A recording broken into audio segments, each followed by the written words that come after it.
Olá, está começando mais uma edição do Conect Agro, uma produção da IBA em parceria com a TV Câmara. No programa de hoje você vai ver como foi a visita do ministro de Infraestrutura Tarcísio Gomes de Freitas, que esteve na região para fiscalizar as obras da Ferrovia de Integração Oeste-Leste, a FIOL, e a manutenção de estradas vicinais importantes para o escoamento da produção agrícola da região. Veja ainda a instalação de estações pluviométricas pela IBA, que tem ajudado os produtores rurais com informações sobre a disponibilidade hídrica para a próxima safra.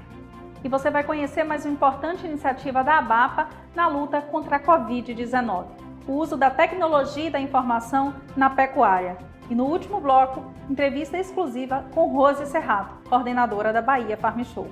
O Conect Agro está no ar.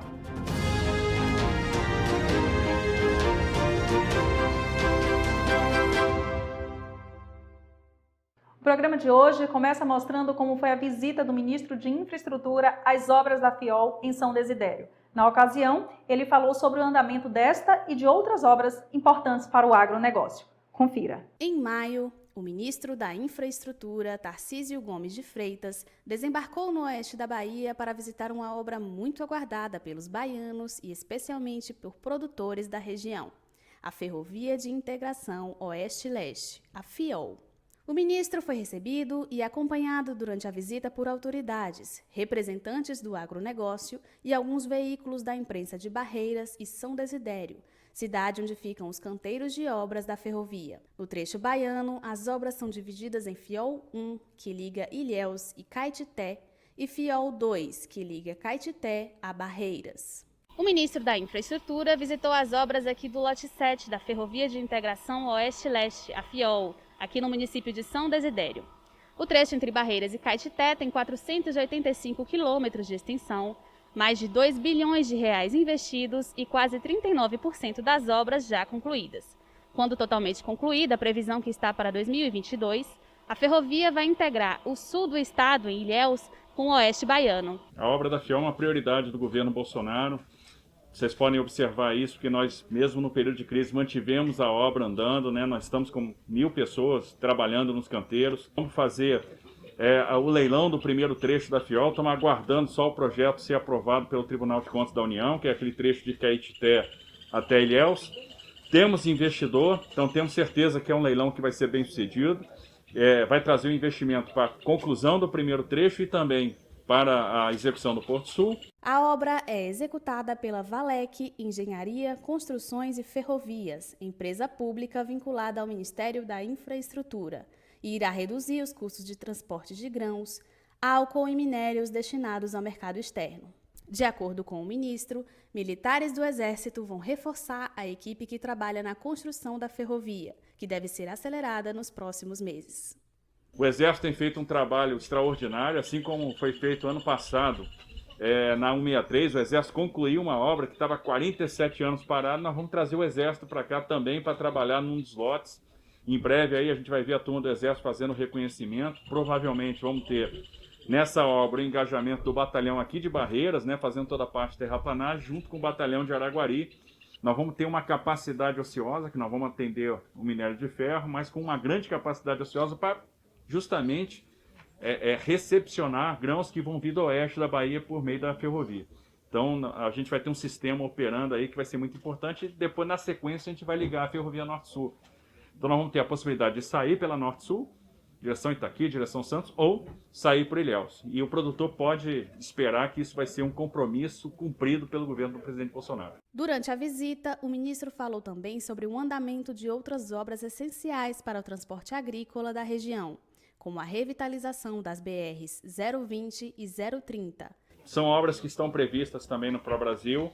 A gente já está trabalhando a questão de projetos, né? Já recebemos uma doação até do setor agrícola aqui da Bahia para 030, né? E aí vamos agora analisar esse projeto e buscar o recurso para poder fazer esses empreendimentos. Nós temos um recurso reservado, 45 milhões de reais, para fazer aqui obras no aeroporto de Barreiras, né? Fazer o alargamento da pista, que vai ficar com 1.950 metros, com 45 metros de largura, além de obras no pátio e ampliação do terminal, modernização do terminal de passageiros. São um empreendimento que vai ser feito em parceria com o governo do estado. E a gente está trabalhando muito aí na conclusão da BR-135, né? Então esse ano a gente entrega o lote que vai de Jamboradi até Cocos concluído.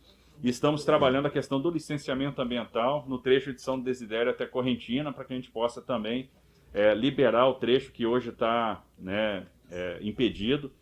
Estações pluviométricas são estruturas que proporcionam ao produtor um maior controle sobre o fluxo dos rios, auxiliando na programação da próxima safra. A IBA tem contribuído com a instalação de algumas unidades em pontos estratégicos. Veja a matéria. A falta de informação em tempo real sobre a vazão dos rios que abastecem o Oeste Baiano motivou a AIBA a buscar recursos para implantar estações pluviométricas nas bacias com maior demanda hídrica na região. Através de um projeto financiado pelo Prodeagro, foram implantadas 11 estações em diferentes pontos. É possível calcular a disponibilidade hídrica e, a partir dessa disponibilidade, estimar o quanto se pode utilizar, garantindo assim que o rio continue com uma vazão, um fluxo, que permaneça o uso ajusante. Então, abaixo dessa estação, que toda a sociedade possa utilizar e dispor dessa água. Então, o monitoramento tem grande importância, principalmente para regrar o uso, saber o quanto se pode utilizar em cada momento. Haja visto que a legislação prevê-se o uso de 90% da vazão que passa em cada trecho. Então, conhecendo essa vazão, é possível planejar o uso em diferentes pontos do rio. O volume de chuva registrado em 2015 e 2016 no oeste da Bahia não foi suficiente para recarregar os mananciais da região e garantir a disponibilidade hídrica para atender a demanda para os múltiplos usos. Observando a baixa vazão dos rios naquela época, os produtores da região começaram a fazer o racionamento da água. Por iniciativa própria, a categoria desligou 60% dos pivôs, o que reduziu a produção de grãos e, consequentemente, aumentou o valor de itens essenciais da cesta básica. Foi muito importante a colocação desse aparelho que controla a vazão da água. Então nós temos a importância de saber exatamente a vazão do nosso rio, aquilo que nós podemos tirar de água, apesar de nós termos as outorgas, né? Então é algo muito concreto e é algo real, porque passa a água no rio e vai registrando instantaneamente o volume desse rio. Então nós temos os dados para planejar a nossa safra, né? O período crítico do rio, o momento de maior vazão. Então com isso traz para a gente muita tranquilidade de nós podermos fazer nossos projetos de plantio. Nós se baseávamos pela outorga do INEMA, né? Só que naquele momento da crise hídrica, a gente percebeu realmente que o rio ficou muito com pouco volume de água. Aí que houve a conscientização, através da associação da IBA, né, em colocar, teve a feliz ideia de colocar esses aparelhos para nós medir exatamente a vazão dos nossos rios e qual é a capacidade de nós podermos tirar a água do rio sem prejudicar o seu leito, sem prejudicar a natureza. Os equipamentos começaram a ser instalados em 2018 e, desde então, realizam um monitoramento diário dos rios, permitindo que o produtor rural planeje o próximo plantio. O monitoramento hidrológico veio para permitir o planejamento da safra e garantir a segurança hídrica, não só para os irrigantes, como para todos os usuários. Segurança para o agricultor e para o órgão gestor, o INEMA, Instituto do Meio Ambiente e Recursos Hídricos, ligado à Secretaria Estadual de Meio Ambiente, que, com base nas informações coletadas, pode desenvolver as políticas de gestão dos recursos hídricos para o uso pelo setor agrícola, pelas indústrias e para o abastecimento humano e animal. Está em trâmite com o INEMA um acordo de cooperação técnica onde a gente visa incorporar esses dados na rede estadual e nacional de monitoramento hidrológico. Então, a intenção é incorporar e compartilhar esses dados com toda a sociedade em geral.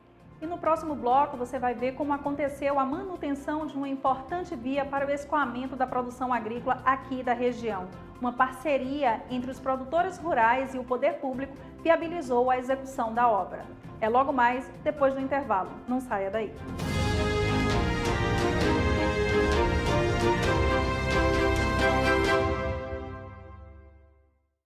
Uma parceria público-privada permitiu a execução de uma obra importante para o transporte de grãos produzidos aqui na região. A repórter Carla Letícia foi a campo conferir. Assista a matéria. Reivindicação recorrente de produtores e moradores da área rural, a recuperação de vias que são rotas essenciais para o escoamento da produção agrícola continua sendo pauta em Barreiras e região. Desta vez, uma dessas obras se tornou realidade graças a uma parceria público-privada. A categoria dos produtores rurais, através de entidades de classe como a AIBA e a ABAPA, e até mesmo agricultores independentes, se uniram à Prefeitura para a revitalização de uma estrada vicinal importante para o transporte da produção agrícola na região. A equipe da Patrulha Mecanizada da ABAPA está realizando a terraplanagem em 12 quilômetros aqui dessa via, que liga a comunidade de Nova Esperança à BR-020, a aproximadamente 60 quilômetros da área urbana de Barreiras. O fluxo por aqui aumenta consideravelmente durante o período do escoamento da safra, pois é daqui que sai uma boa parte da produção de grãos da região. Além da revitalização da estrada, está sendo realizado também o aterro da cabeceira da ponte sobre o Rio de Pedras, obra que recebeu R$600 mil e contou com o apoio da Prefeitura de Barreiras. A AIBA administra o Prodeagro, que é um fundo basicamente para a melhoria da infraestrutura da região. Então nessa ponte foi aplicado parte do recurso do fundo, que é imprescindível para que haja melhoria no tráfego aí das fazendas. Após a construção da ponte, houve a necessidade do aterramento das cabeceiras. Então a patrulha da ABAPA veio para dar esse suporte. Ela que está fazendo todo esse trabalho de aterramento das cabeceiras e uma melhoria da estrada que dá acesso até essa ponte. Esse acesso, onde foi construída essa ponte, liga a propriedades que são irrigadas. Então a gente tem produção durante o ano todo. Então a quantidade de cargas que passa por aqui é enorme. Então a gente precisava que ela fosse substituída, porque todos os anos sempre precisava de alguma melhoria por conta dela não estar suportando mais a quantidade de carga.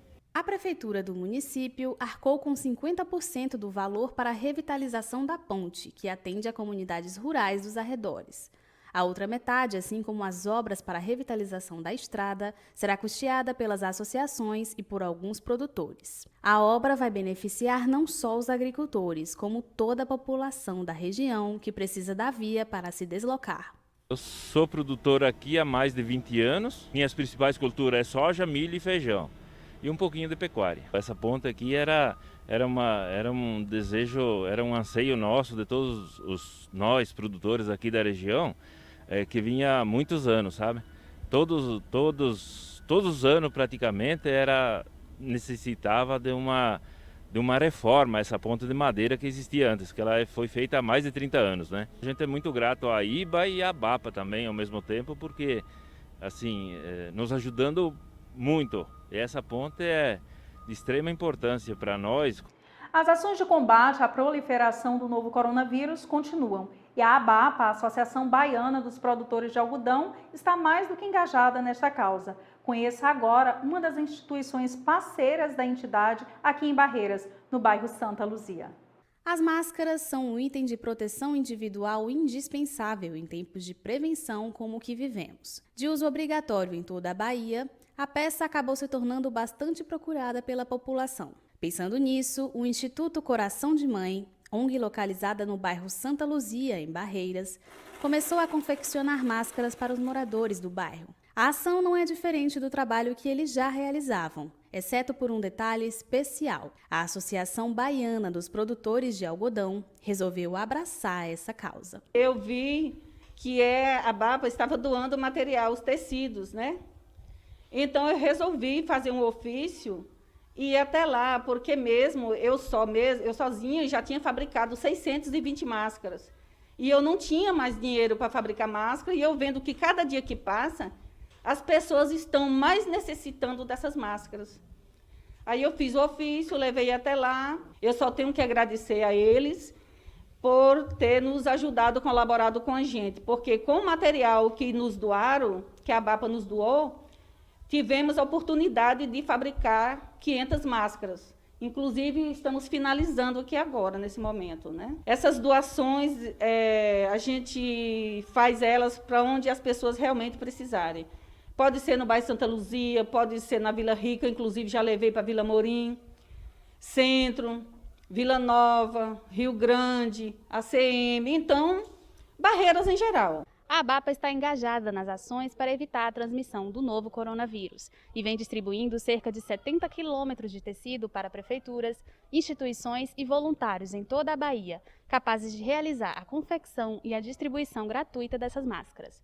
A entidade prevê que, ao todo, 700 mil máscaras serão doadas para apoiar os baianos na luta contra a Covid-19.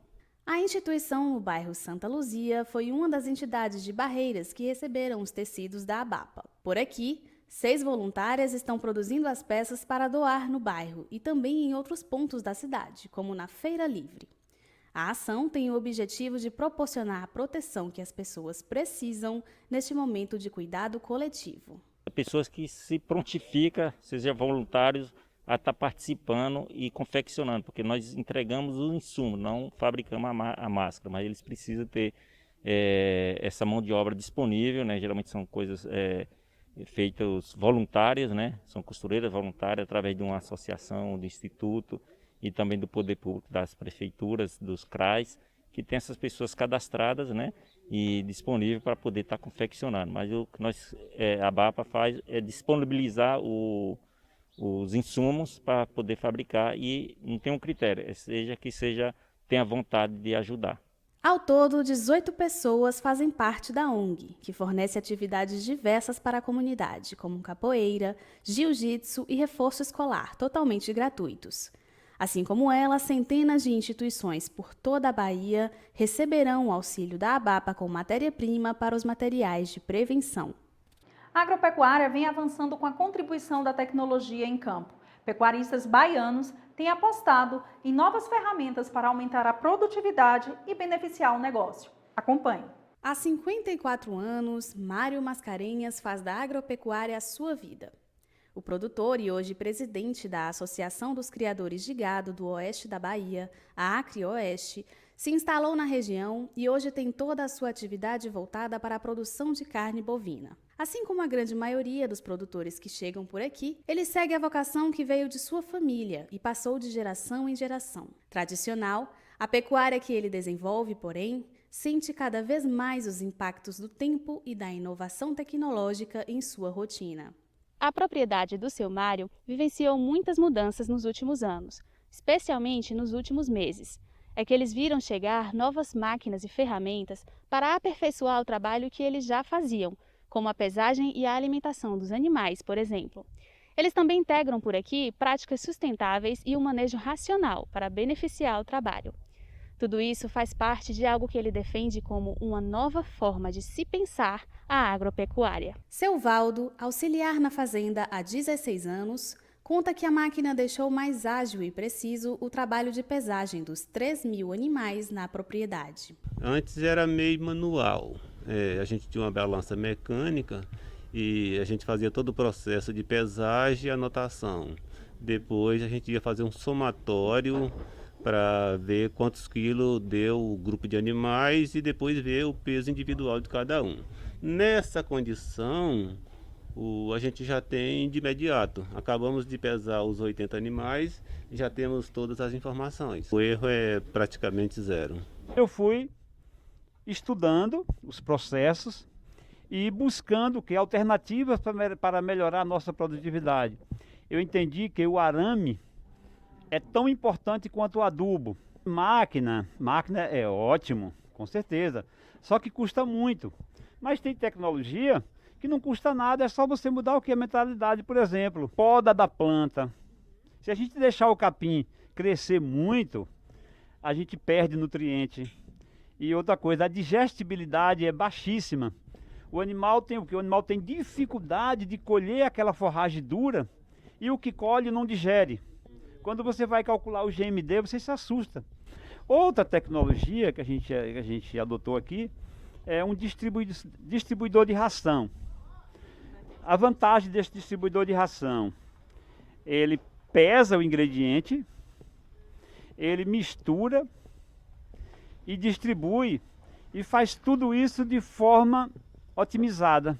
Na fazenda, a adaptação às tecnologias mais baratas foi unida às práticas de pastoreio racional, que incorpora elementos da zootecnia, agronomia, engenharia e até biologia para medir a reação ecológica que existe entre as pastagens e os herbívoros, o manejo de pastagem e a conservação de solo. A propriedade recebe inclusive estudantes de algumas dessas ciências para aprenderem técnicas de manejo dos animais e características morfológicas. De acordo com seu Mário, a verdadeira definição da agropecuária moderna integra, além de equipamentos inovadores, a implementação da praticidade e da sustentabilidade no seu dia a dia. A gente quer o quê? A gente quer produzir com sustentabilidade, produzir com responsabilidade, pensar no nosso bem maior, que é a natureza, e pensar em nosso consumidor. Eu tenho que produzir para que o primeiro consumidor seja o próprio. E ter a certeza de que na mesa dos consumidores está indo um produto de confiabilidade. Esse é o nosso grande objetivo. A propriedade do pecuarista segue a tendência que acontece em todo o Brasil e que vem trazendo bons resultados. A atividade pecuária é uma das apostas para o crescimento do PIB do agro em 2020, de acordo com projeções iniciais da Confederação da Agricultura e Pecuária do Brasil, e segue um movimento de crescimento em contramão à crise atual.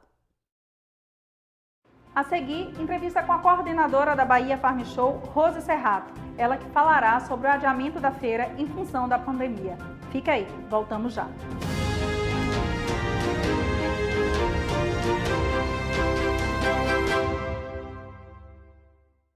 Estamos de volta e a nossa convidada especial da entrevista deste programa é Rose Serrato, coordenadora da Bahia Farm Show, um dos eventos mais esperados do calendário agrícola aqui do Oeste da Bahia. Rose, muito obrigada pela sua presença aqui no estúdio. E vamos começar falando para o público, porque a feira estaria acontecendo de 26 a 30 de maio. Tenho certeza que o nosso telespectador esperou muito para que isso acontecesse e, infelizmente, não vai acontecer. Qual é a situação atual da Bahia Farm Show 2020? Vai haver ou não vai haver? Agradeço, Catiane. É um grande prazer estar aqui, principalmente no Conect Agro, falando com vocês e passando para o nosso público, né, essa situação que no momento nos atinge. Infelizmente, uma pandemia, não só a nível nacional, mas a nível internacional, que nos pegou totalmente despreparado. Estávamos a todo vapor, hoje mesmo seria um dia de muitas idealizações, fechamentos, checklist, e estamos aqui conversando, né? Infelizmente, não temos ainda uma data para a feira, estamos conversando a cada dia com a diretoria da associação, com a Assomiba, com alguns expositores, porque tudo muito novo.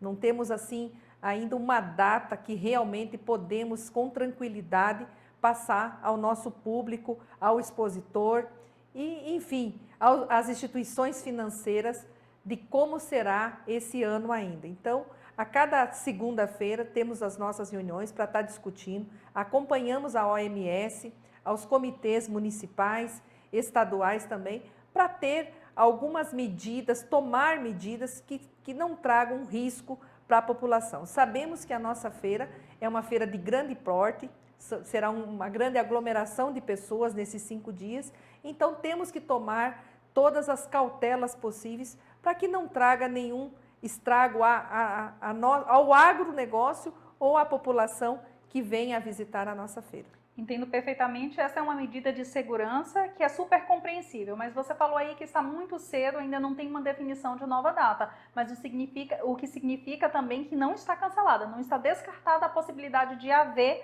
a edição de 2020. Não está cancelada, ela está suspensa, como eu já lhe falei, temos reuniões a cada segunda-feira para estar discutindo sobre o assunto. Então a gente sabe que o momento é de muita indecisão.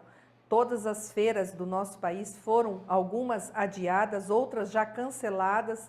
A Agrotins está com um novo formato de uma feira online, estamos acompanhando, estamos em contato com essas pessoas também que estão fazendo essa plataforma online, mas sabemos que tudo isso é muito novo. O nosso produtor, o nosso espectador que vem à feira, o expositor, seja ele... enfim, todas as pessoas envolvidas na feira esperam uma feira física. Então, a gente não está deixando de pesquisar, de pegar as informações. Sabemos que o momento hoje é totalmente tecnológico, as reuniões estão acontecendo cada vez mais de forma online, de forma consciente. Estamos estudando, trabalhando para que também ocorra uma feira online, mas ainda a maior expectativa é que a nossa feira aconteça em 2020. E essa era justamente a minha próxima pergunta, da possibilidade de uma feira virtual, mas você já se antecipou, disse que está estudando, que estão estudando esse novo formato que a Agrotins anunciou que será a primeira do Brasil a fazer. Mas quando se pensa numa feira virtual, você pensa ali numa plataforma de compra e venda, né? Existe um distanciamento, não existe o calor humano que o produtor tanto defende e tanto queria que houvesse. Mas, Rose, o produtor que vai à feira, ele compra um insumo, compra um equipamento, já pensando no próximo plantio, na próxima safra. Ele precisa receber esse produto. Então, nessa feira virtual está sendo analisada todas as possibilidades e ele receberá o produto adquirido na feira em tempo hábil? Então, isso a gente está discutindo muito, principalmente com os expositores associados à Somiba, que existe uma janela, né, de entrega. Então, e muitas das empresas que são revendidas no país vêm de fora, de outros países. Sim. Então, passando-se os meses de setembro a outubro, já dificultaria muito a entrega. Então, nós ainda trabalhamos contra o tempo. Não estamos aí com sobra de tempo, pensando que estamos em maio e poderemos fazer uma feira até o final do ano. Não, nós teríamos uma janela aí para trabalhar os meses de julho, agosto. Eu acho que mais tardar, início de setembro, já começaria a dificultar essa entrega para que ele recebesse em tempo hábil do plantio. Outro fator muito importante é em relação ao movimento na economia ocasionado pela Bahia Farm Show. Não apenas o segmento, né, do agronegócio, o setor hoteleiro, o comércio de forma geral sobrevive, né, e se programa também para esse grande evento, né? Na possibilidade de fazer uma feira online, existe só a compra direta, né? O faturamento direto. E vocês estão pensando nessa venda indireta, nesse outro setor que vai deixar de ser contemplado? Isso nos preocupa muito, porque realmente a Bahia Farm Show, ela movimenta não só a cidade de Luiz Eduardo, mas a região no todo. Sim. Os hotéis, a capacidade de hotéis não comporta o número de pessoas que vêm visitar a feira. Então, Barreiras, São Desidério, Riachão das Neves, às vezes Rosário, né, Roda Velha, são cidades que se movimentam. Então, o salão das cidades, às vezes Barreiras, muito Luiz Eduardo, as lojas, o comércio local, e são tantas pessoas... Até os vendedores informais. Exatamente, os seguranças, pintores. Então, nós mexemos com todos os setores. São mais de 3.000 empregos gerados dentro da Bahia Farm Show. Então, nós da organização pensamos muito nisso e gostaríamos muito que a nossa feira acontecesse esse ano ainda. Mas também temos que ter a real preocupação do momento, né? Principalmente em relação à aglomeração de pessoas. Sim. É um momento muito delicado, ninguém estava esperando por um momento desse, eu acho que é um momento de muita reflexão também. A nossa economia no todo, né? Porque afeta todo o comércio, o dólar hoje com essas variações. Então, o produtor também que não parou de trabalhar, eu sou produtora rural e sabemos disso, nós não paramos, o agro não pode parar, mas temos a preocupação de também trazer para a organização da feira um evento que hoje nós não temos essa garantia de que ele possa ocorrer nesse ano. Então, ainda continuamos a cada segunda-feira discutindo com a diretoria, com a Somiba, com alguns expositores. Agências financiadoras também estão nos ligando, estão preocupadas com a atual situação que o mercado hoje, que o nosso Brasil está enfrentando. E eu espero ainda que a gente possa fazer a Bahia Farm Show em 2020. Rose, você falou aí da economia, né? Da geração de postos de trabalhos permanentes e temporários, do movimento no comércio formal e informal, da geração de mão de obra direta e indireta, mas existe também uma grande preocupação com a segurança, não é só a segurança do visitante, do produtor rural, existe ali pessoas que vão, estudantes, palestrantes, A comunidade inteira acaba participando, porque ali também existe programa para toda a família, né? Então, a não realização da feira vai ocasionar um impacto muito negativo na economia de toda a região. É claro que vocês têm esse olhar econômico, mas quais são os outros critérios que estão sendo realizados, que estão sendo analisados para a realização ou não realização da feira? Então, Catiane, isso é muito preocupante, né? Uma pandemia que nós não esperávamos acontecer no nosso país e a nossa organização, a diretoria da AIBA, está muito preocupada com a segurança das pessoas, porque recebemos pessoas do país inteiro. Então, desde do montador ao expositor, ao estudante, ao visitante. Então, isso nos preocupa muito. Por isso, talvez essa demora em tomar essa decisão de uma nova data ou cancelamento da feira. Rose, como tem sido esse diálogo com os expositores, com as pessoas que já compraram o espaço? Houve muita desistência ou prorrogação para 2021? Como é que vocês têm gerenciado isso? Isso nos chamou muita atenção. Nós temos grandes parceiros, todos vestindo a camisa mesmo da Bahia Farm Show. Foram pouquíssimos, uma média muito pequena, em torno de 5% de desistências, e o restante todos aguardando a decisão e talvez prorrogando para 2021. Então, todos estão junto com a Bahia Farm Show. Nós temos mais de 270 expositores e desses aí, em torno de 250 estão tranquilos, alguns aguardando para o pagamento, porque muitos já fizeram os seus pagamentos, né? Já pagaram todo o seu espaço e outros estavam pagando. Um cancelamento em torno de 7 expositores que a gente teve até o momento. Então, eu acredito que estamos todos juntos nesse barco e vamos continuar juntos. Que é um número muito pequeno, né, diante de uma indecisão tamanha como essa. Mas e como é que tem sido o diálogo com os patrocinadores, né? Porque é uma feira que é realizada pela iniciativa privada, mas que conta com apoio de órgãos públicos, né, do governo, inclusive. E como é que tem sido feito o diálogo em relação a isso, a realização e aos patrocínios? Então, em relação aos patrocínios, a gente já sabe, né, que principalmente do Estado, nesse momento, foram cortados, principalmente pelos problemas que vem enfrentando a nossa saúde do nosso país. Então, nós já estamos cientes que esse ano, algumas agências financiadoras e o próprio Estado, para esse ano, já cancelaram esse patrocínio. Então, isso interfere na realização da feira ou não? Ou poderia interferir na realização total? Teria alguma adequação a ser feita em função Como disso? diz o nosso presidente, vamos se ajeitando.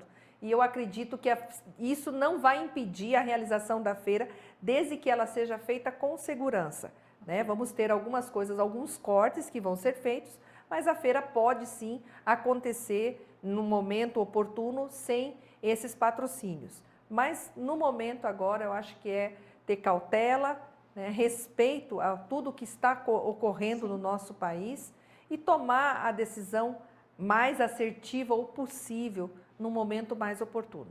Rose, para finalizar, nós falamos dos expositores, nós falamos dos patrocinadores, mas tem outro pilar aí muito importante, que são as agências financeiras, né? As instituições financeiras. Qual é o posicionamento das instituições em relação à realização de uma feira, seja presencial, seja virtual, porque precisa também desse volume de crédito para que o produtor vá lá e fazer a sua compra? Qual é esse posicionamento? Vocês têm um retorno deles? Temos sim, é um posicionamento de parceria. Estão todos juntos, estão preocupados, né, achando formas de trabalhar plataformas que tenham um juro mais adequado para o produtor. Então, eu acredito que hoje é um momento de muita indecisão, né? O próprio produtor está segurando. Se nós falarmos que nós teríamos uma feira com vendas de valores altíssimos, eu acredito que é um momento que muitos estão segurando. Então, nós precisamos trabalhar isso, aguardar o mercado, né, a desenvoltura do nosso mercado, não local, mas nacional e internacional, para tomar as decisões mais assertivas o possível. Até porque, né, como você bem falou, o agro não para. Então, as instituições financeiras, elas não deixam de aportar, né, os recursos, o crédito rural, porque, afinal de contas, o Brasil precisa continuar produzindo e precisa continuar alimentando, né? Então, Rose, eu quero te agradecer por esses esclarecimentos. Tenho certeza que nosso telespectador se programou para estar na Bahia Farm Show, porque é um grande evento, é um belíssimo evento, que pais, filhos, famílias inteiras participam, né? Não é um evento só de compra e venda de maquinário agrícola, não é? Tem muita coisa para se ver, muita coisa fora, muitos expositores que não são do segmento agrícola, né? Tem uma belíssima praça de alimentação e parques infantis e tantas outras atrações, né? Então, o telespectador está em casa, com certeza estava ávido por ouvir esses esclarecimentos, e é muito bom saber que, para além da preocupação com números e com a economia, a organização da Bahia Farm Show está muito preocupada com pessoas, com vidas. Muito obrigada, Rose. Eu que agradeço, estaremos com certeza novamente daqui uns dias passando essas informações que todos os expositores, todas as pessoas envolvidas, a nossa equipe envolvida, estamos com um parque belíssimo, com os girassóis lá florindo, mas entregamos na mão de Deus, e eu acredito que temos que ter essa consciência e que com certeza um futuro melhor, sairemos cada vez mais forte dessa pandemia. Eu acredito que é isso que eu deixo para todas as pessoas aqui. Continuamos trabalhando, a Bahia Farm Show não para, o agro não para, é uma feira de grande porte e, com certeza, o dia que for para realizar essa feira, estaremos mais felizes e muito mais fortes. Sairemos aí fortalecidos dessa pandemia que estamos passando nesse momento. Muitíssimo obrigada. Chegamos ao final de mais uma edição do Conect Agro. Você pode rever este programa nos canais digitais da IBA ou na programação da TV Câmara. E você que nos acompanha pode fazer parte da nossa programação enviando a sua sugestão de pauta. Lembrando que qualquer tema relacionado direto ou indiretamente ao agronegócio nos interessa. Eu aguardo você e até a próxima. Tchau!